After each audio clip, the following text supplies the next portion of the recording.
Olá, tudo bem? Para quem está assistindo ou vai assistir, vai compartilhar essa nossa conversa, uma entrevista, um bate-papo com o advogado, professor Rodrigo Schossler, nosso professor, escritor, pesquisador, né, um parceiro aí de escrita aqui da nossa coleção, da nossa série Sociologia e Direito.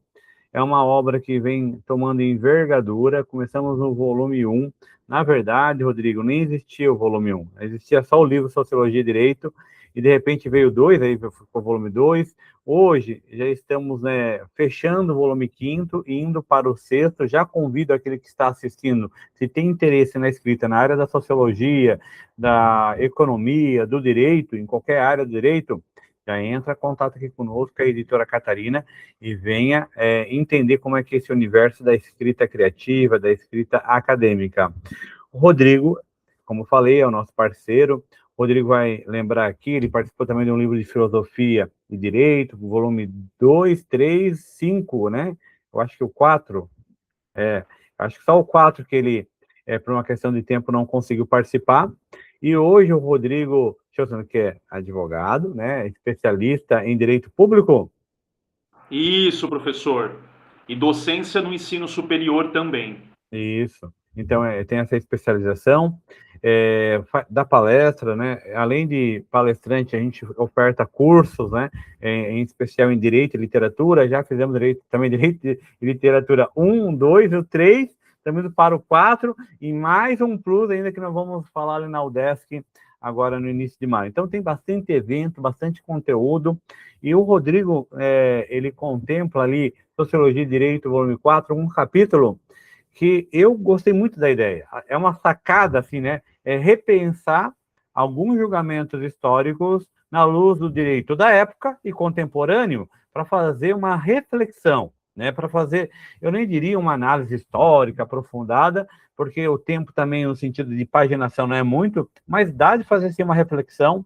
Então, Rodrigo, se eu não te apresentei e faltou alguma coisa, se apresente e vamos lá, né? O porquê que começamos um capítulo de livro, né, sobre direito, pensando essa figura enigmática, né, Tiradentes, Joaquim José da Silva Xavier. Boa tarde, professor Israel. Boa tarde a todos. O próprio Tiradentes, né? Esse Joaquim José da Silva Xavier é aquela ideia de um personagem que podemos dizer amado e odiado, né? É uma figura enigmática que, se nós fôssemos falar aqui, é prós e contras, né? E aí é interessante isso, né? E claro, né? É importante destacar isso, que é como se fosse um processo, né? E esse processo tá esse personagem. Ele é bom mesmo, né? Ele é tão ruim assim. Ele é herói. Ele é vilão. Ele é Marte. Ele é um nada. Então esse personagem é uma figura que me chamou a atenção já desde tempos atrás, né? Que é, né, um ponto que a República trouxe depois de muitos anos esquecido no Império do Brasil, né? Foi morto no período ainda que Portugal comandava o Brasil.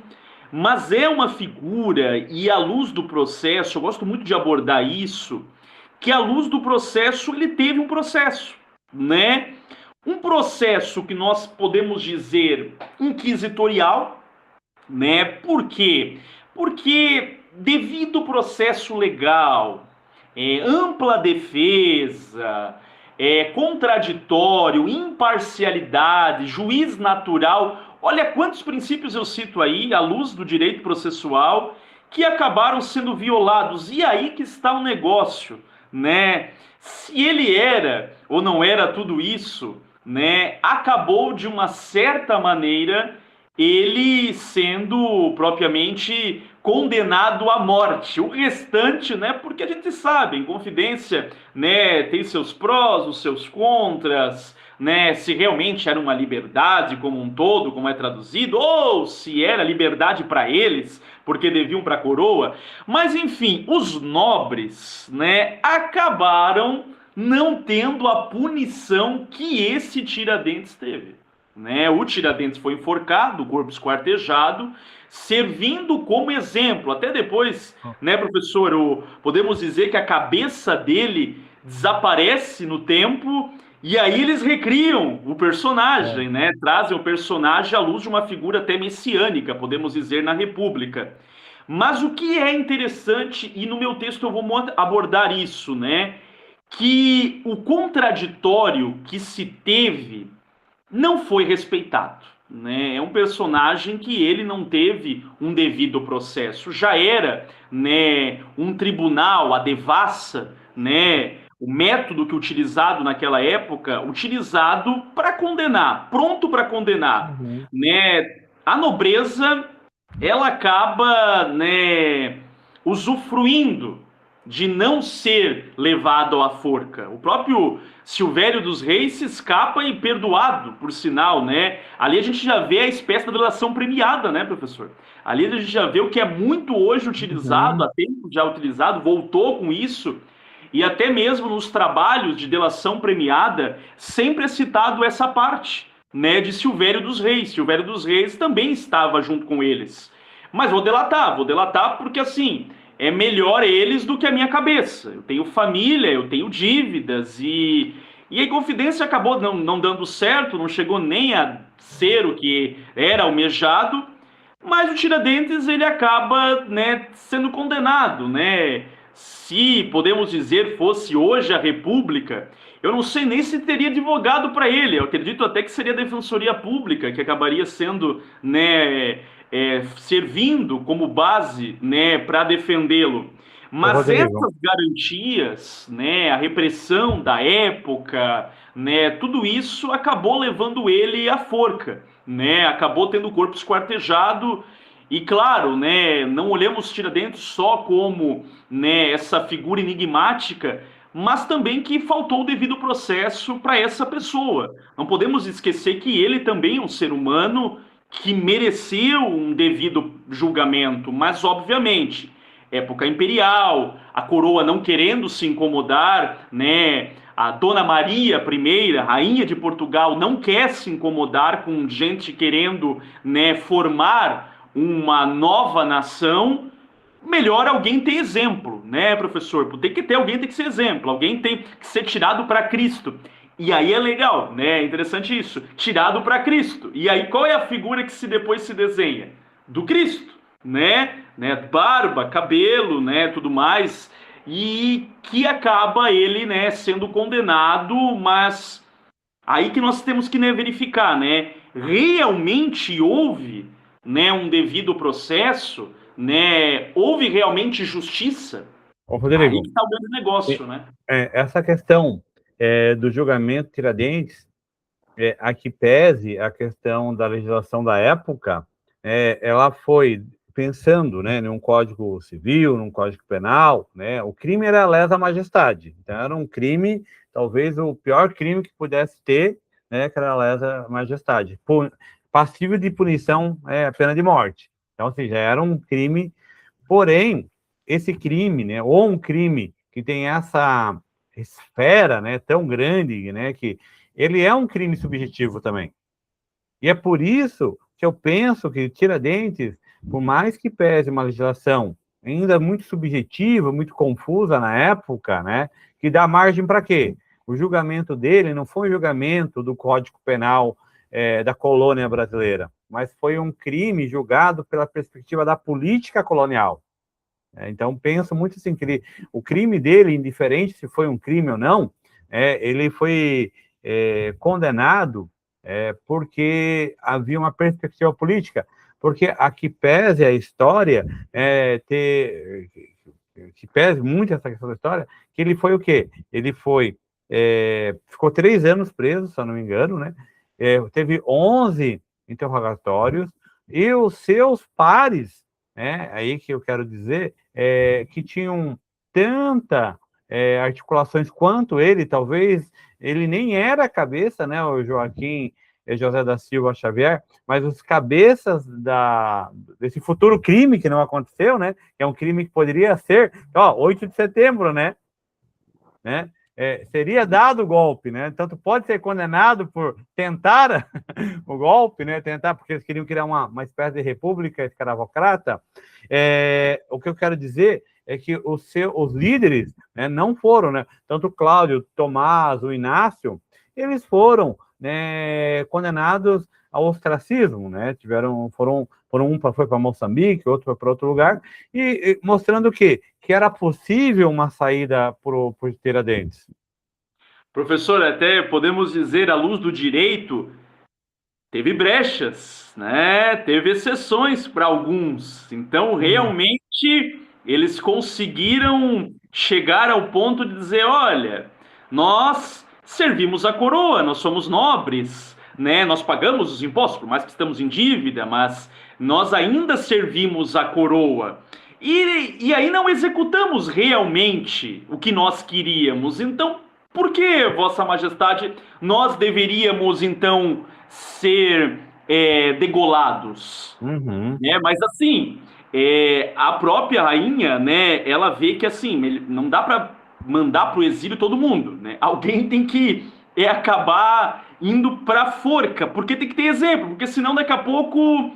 Beleza, na época Vila Rica, mas daqui a pouco uma outra colônia também vai querer, né? E a gente bem sabe que depois vai se espalhando pelo Brasil até chegar à independência, né?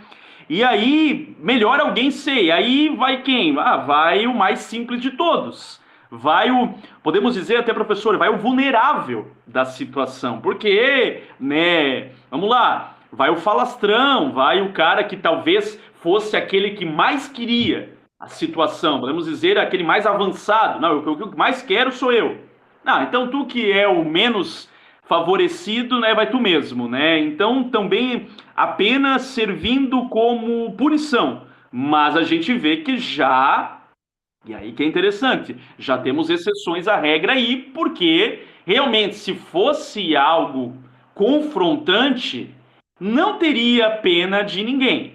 Manda matar todo mundo e, bem, né, um banho de sangue que serve até de exemplo para que depois não se venha nem pensar em independência anos depois, né, professor? Sim, ele era o cara do campo, do chão, ele era um alferes, né? Ele estava em exercício e ele cuidava do chamado Caminho Novo, Minas Gerais e Rio de Janeiro, né? Então ele fazia esse cuidado por contrabando. Por quê? Porque se o povo gritava contra a coroa, que queria fazer a derrama e cobrar mais impostos, e dizia, vocês têm dinheiro, o dinheiro está com vocês, mas vocês desviam o ouro da coroa, vocês se deixam enganar, o ouro existe, então a derrama vai acontecer. Então é quem que fazia o grito na rua? O alferes, que ele conhecia o tanto, isso está no teu capítulo de livro, ele é preso no Rio de Janeiro, julgado no Rio de Janeiro. Né? Na capital, que já era capital, né? Então, ou seja, ele é preso em trabalho. Ele está fazendo alguma coisa de trabalho ali, ele vai para o Rio de Janeiro e lá ele é preso. E realmente, ele é o mais vulnerável porque, historicamente, parece que a família dele tinha passado já, tinha dinheiro, não era uma família extremamente pobre, mas tinha um certo status, um certo dinheiro, mas foi perdendo esse dinheiro. Aliás, né, os Tiradentes, esse dentista prático, ele vai se tornar um soldado pensando na carreira militar, porém ele não contava com a nostalgia, o atraso, o marasmo, né, da escalada, né, militar, ou seja, ele não conseguiu conquistar um posto mais significativo e vivia com as migalhas, né? Então isso também o revoltava, provavelmente, né? Ele entrou com 30 anos para o exército e já era 43, já tinha passado 13 anos e ele continuava no caminho novo. É aquela ideia, né? Se chegamos ao ponto de falar em liberdade nessa situação, né? Levantado liberdade até que tardia, podemos até subjetivamente dizer, até talvez queriam uma certa liberdade, porque da maneira que Portugal guiava as coisas já estava fora do comum, né? Só que como é algo de elite, o que acontece, né? Talvez até diferente das outras, né, revoluções. que a elite chega um momento que, olha, a gente vai perder privilégio. Porque assim, até eles avançam na situação, né? Mas aí chega um momento, mas a gente vai perder privilégio, a gente vai ser condenado, né? Vamos dizer, os nossos nomes vão estar na página policial, né? Vamos ser nos dias atuais, né? Vai estar na página, mas eu vou perder todos os meus contatos na Inglaterra. Porque, vamos lá, né, professor?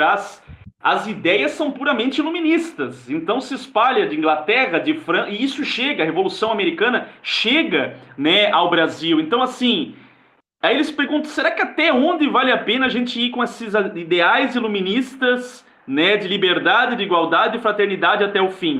Nós vamos perder nosso tesouro, né? Vamos perder nosso privilégio.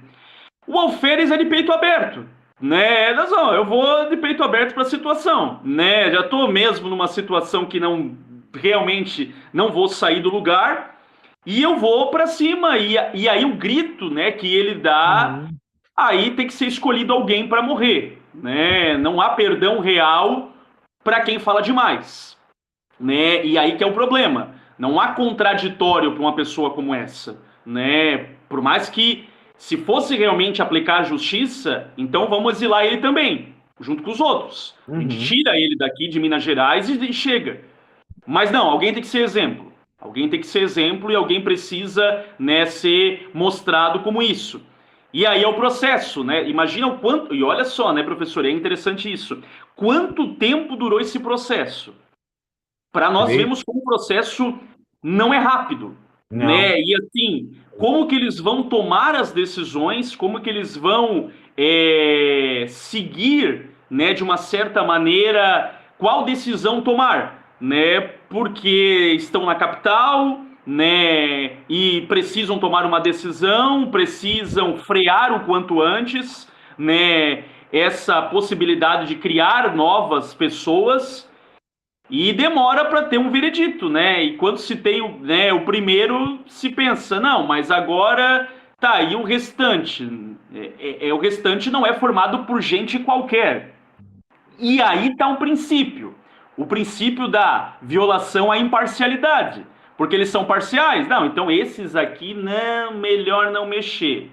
Tá, mas Só não tem para. ninguém aí que não dá para mexer? Mas, Aí ó, dá para mexer. um era juiz, um era um Tá vendo? padre, o outro era um advogado aí do teu grupo, o outro era um fazendeiro e agiota, né? Então, ou seja, eram pessoas que tinham status e tinham dinheiro, né? Então, só que o que eles não contavam não era com a articulação que eu acho que eles estavam. Porque, assim, a princípio, o movimento era um movimento de elite, não era um movimento popular, ninguém chiou, não houve manifesto na rua, né? Não houve comoção social, né? O problema foi ali a língua solta do xará dele, né? O Joaquim Silvério dos Reis. Ele que, percebendo ali que a coisa estava tomando corpo, se amedrontou, né? A covardia surgiu na sua frente e falou, não dá. Então ele abriu a boca e O aonde delator. o delator, né? E o delator que primeiro deleta nada em águas calmas, né? Porque ele tem tudo para ser falado e tudo para ser dito. Então, é isso que eu estava falando do Pedro da história. Ele se salvou, mas ele conseguiu salvar os seus pares, né? Por causa que não se deu e não se tinha, né? E não sei se tem o princípio, né? Da impessoalidade, né? O princípio de julgar todos dentro da sua dosometria, dentro das suas, né? Competências e crimes, né?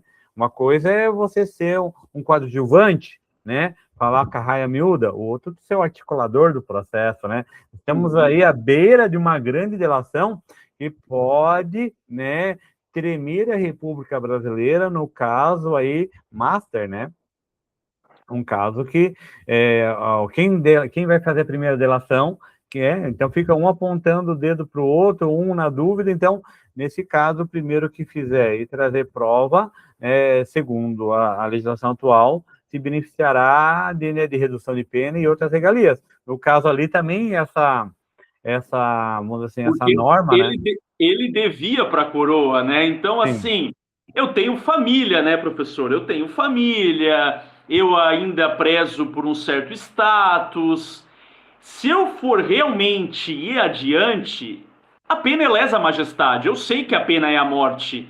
Então é preferível eu conseguir honrarias depois por isso, a coroa. Eu sou mal visto pelo grupo, beleza, mas a coroa me ama, e na época a coroa que mandava, então valia a pena estar com a coroa, do que eu ir adiante e acabar numa corda com o corpo esquartejado como Tiradentes, né? Mas. E ele é o primeiro que vai e diz: olha, são esses nomes. E aí, claro, né? Aí acontece a prisão, o interrogatório, né? Que aí podemos dizer assim, de uma maneira até forçada deles, né? Confessa quem é, quem não é, quem mais fazia, quem menos fazia, até ponto de chegar a um julgamento, né? E aí tomar as proporções que levou. Então, podemos ver que, se olhar à luz nossa, à luz do processo atual, à luz da Constituição de 88, claro, muito diferente da época, mas muita coisa foi maculada, né? Muita coisa manchada, né? Até numa possível, né, aula prática, responsabilidade estatal pela morte do Tiradentes, né? Podemos dizer assim, né? Porque a dignidade é violada, né? Independente de quem era ali que estava ali, né? Ele queria uma mudança que a coroa até então já via um problema, né? E claro que depois terá outras situações, né? Até o ponto de chegar o momento que da casa de Bragança sairá, né, o novo líder, sairá, né, o Dom Pedro I e sucessivamente seu filho e Travou. uma outra situação, a independência Travou. do Brasil, né, professor? Isso, mas a coroa não se fazia presente, e isso é um problema também. Então, quanto mais longe a coroa, né, claro, estava presente, né, o Visconde de Barbacena, né, ele era o cara que representava a província ali, né, então, o que que acontece?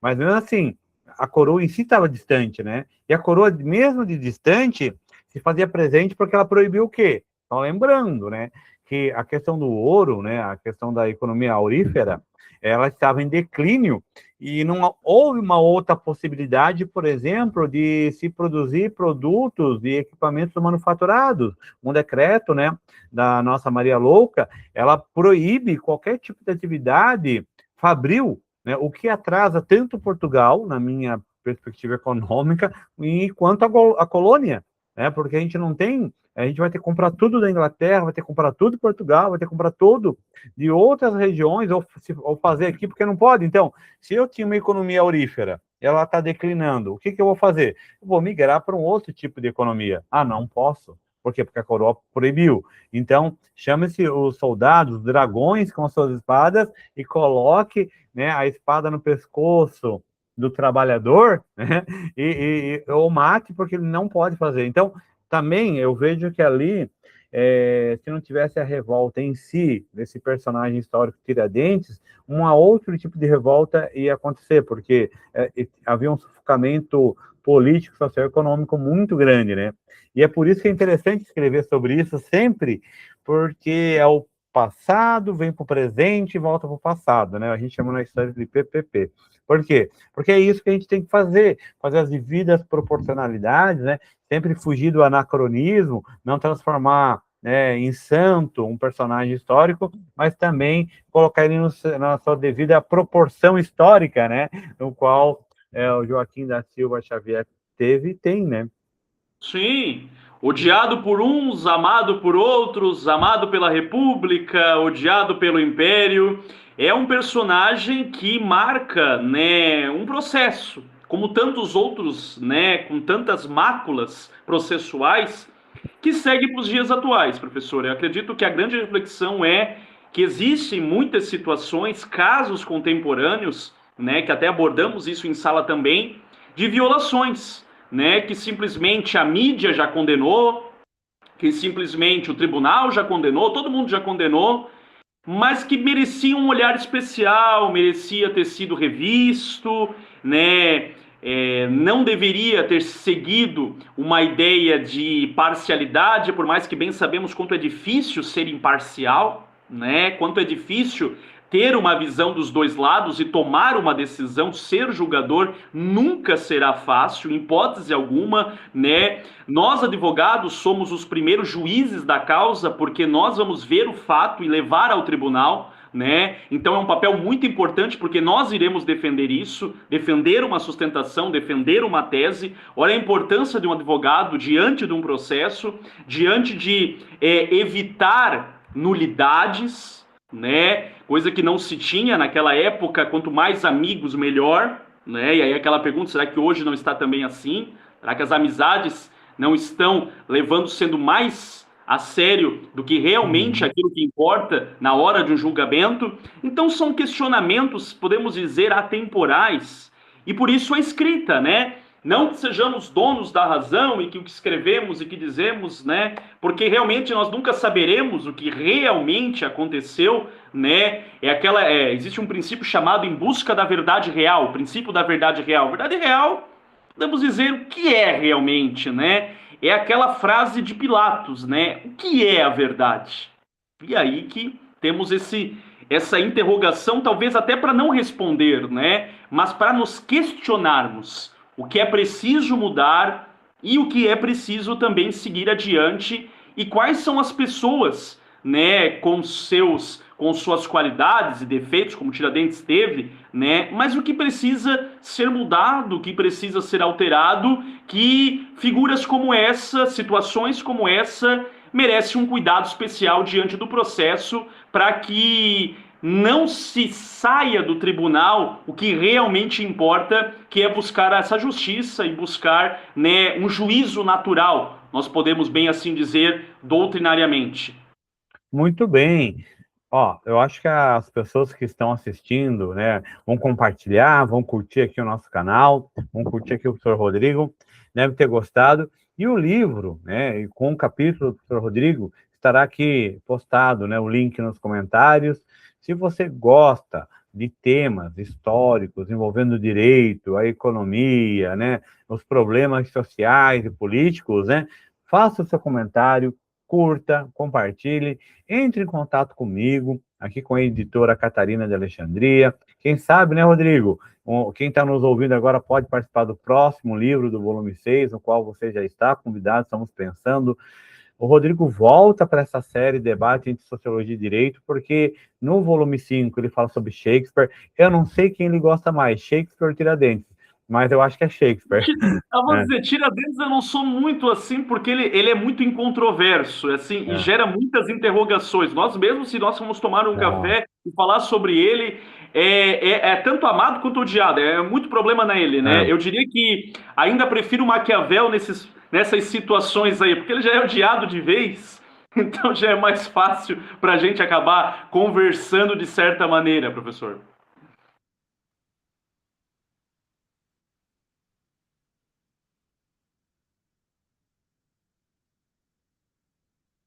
Professor, o áudio ficou. Opa, eu não sei por que ele apertou aqui, mas obrigado. Eu quero te agradecer, Rodrigo, e dizer que personagens históricos, né, são geralmente controversos, né? Claro, uns são mais controversos que os outros, mas tem o seu grau aí, Maquiavel, Shakespeare, e esse é o mundo da literatura e do direito que o Rodrigo traz para nós. Te agradeço, espero sempre contar contigo aqui nos bate-papos. Sempre vai ter novidade, o Rodrigo sempre está junto. Galera, curtam, compartilhem novamente, um forte abraço. Estamos aí, Rodrigo. Vamos parar a gravação, um forte abraço a todos e até breve. Até breve, pessoal.